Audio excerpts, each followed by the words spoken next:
So I'm delighted to be with Andrew McDonald. Andrew, massive thanks for joining myself. Massive thanks also to Sam Loney for introducing me to you. So Andrew, for those who don't know, you're a retail consultant, 25 years background experience in that sector. What do people not know about you in terms of the commercial consultancy background? Oh gosh, well yes. Well, thanks first of all, Brendan, for inviting me to your panel on April the 7th, which I'm looking forward to. Yeah, I mean, I've been a retail consultant for 25 years. I started off at a small company or a niche company specialising only in retail called Churston Hurd in the mid-90s. I was a shop leasing consultant there, dealing from small thoroughfares to the big thoroughfares along in the West End. I then moved to Stratton Parker in '97. I was doing, again, some more central London retail consultancy, working on shopping centre developments, acting for a variety of retailers, finding them trading space in the West End of London generally. And yeah, I had a good 6 years there. And then I decided to move over to the investment side. So that's the capital transaction side of retail consultancy. And I've been doing that probably for the last 18, 19 years now.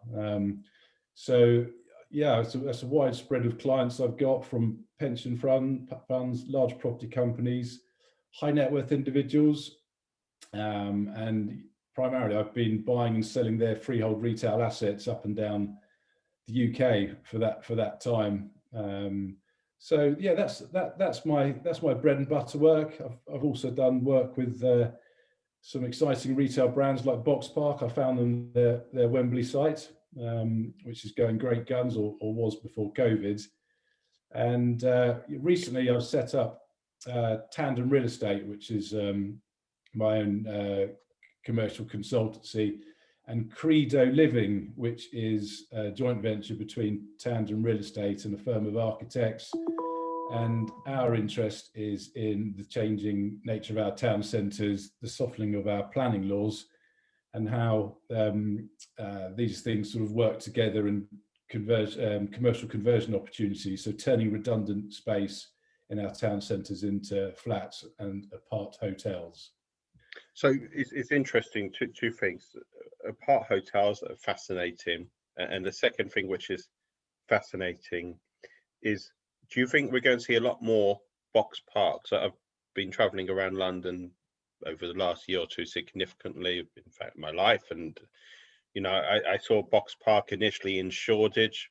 I know they've in Croydon as well. I've not seen the Croydon particular branch. I used to go to Box Park Shoreditch because that's where I got my business cards from. Moo.com had an office there. So that's how I know Box Park Shoreditch really well.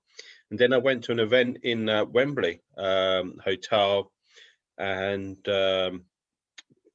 you know, in the afternoons or evening, went to Box Park at Wembley, which is a really different vibe, I would say, to Shoreditch.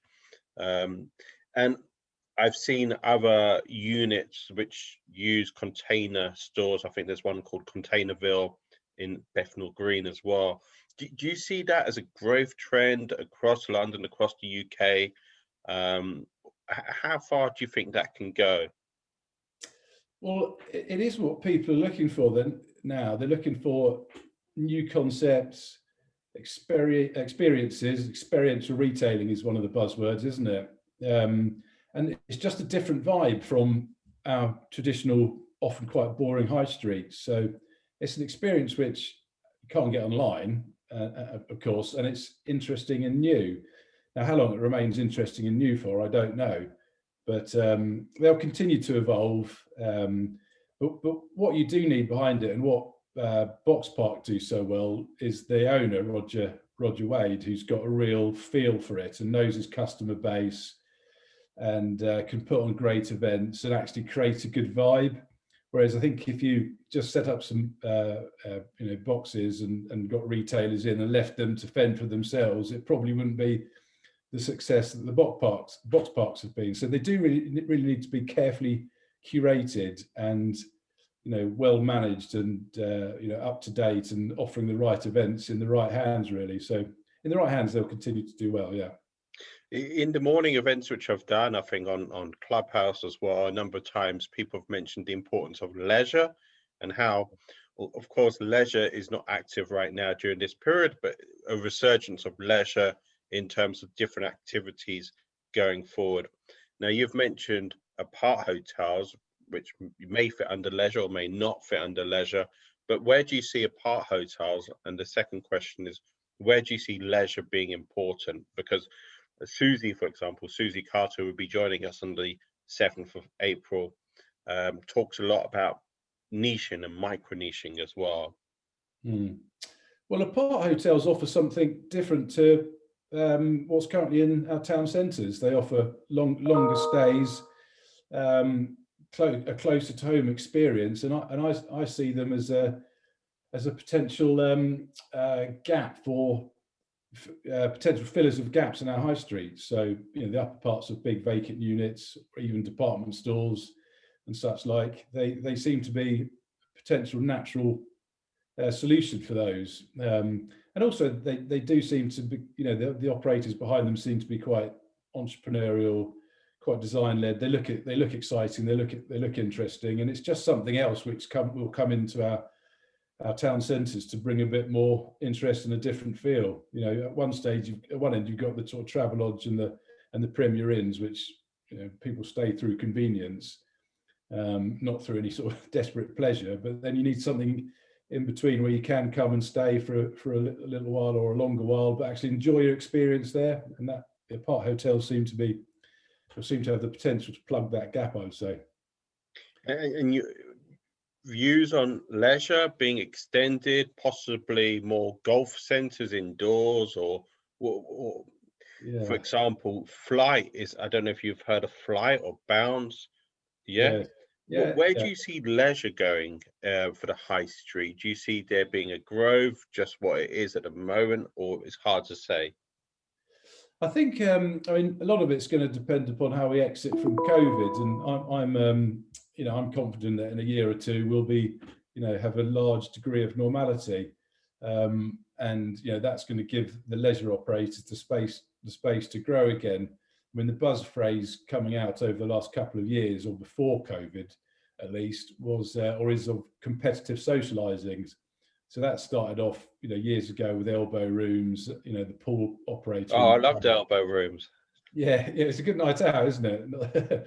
And as soon as we can get back to them, the better. Yeah, I think, I mean, there is definitely going to be space for that. You know, again, it goes back to the fact that you can't have those experiences from the comfort of your own sitting room.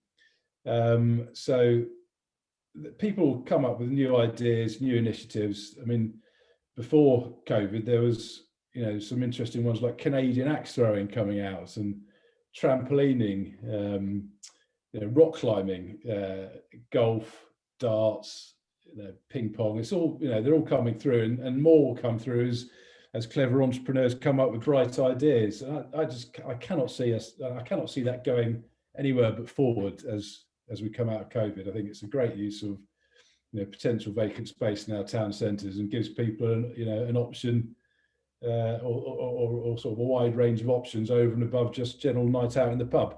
So I'm all behind it. So I was going to say, Andrew, you've brought in Richard Scott. I'm really delighted, but your contact base is vast in this sector. So really delighted that you've introduced me to Richard. For the listeners out there who don't know about Richard Scott, in 30 seconds, do you want to say a little bit? Yeah, so Richard is a central London retail consultant. He's at one of the top firms, Nash Bond, and he's one of the senior directors there. He is involved in a variety of shop leasing instructions and developments in central London. So some big schemes. I know he's on either one or two of the Westfield schemes, but he gets involved in some, you know, big exciting deals in central and west, central London and the West End, which he'll expand upon on the 7th of April. So he's one of the more experienced and long stayers in the retail market in the West End. So as I say, 7th of April, delighted to welcome yourself, Susie Carter, Strong Oak Investments, ex-Hammerson, ex-CBRE, vast senior experience. We've got Peter Higginbottom from Planning Insight, and a host of other names who will be part of this event on Wednesday, the 7th of April. It's a morning conference. So massive thanks, Andrew. For the listeners who want to register, you can just go to my website, bequinevents.com /events, and it's got a direct link so you can book for the event as well. Yeah, it'd be good. I'm looking forward to it, Brendan. Thanks for inviting me.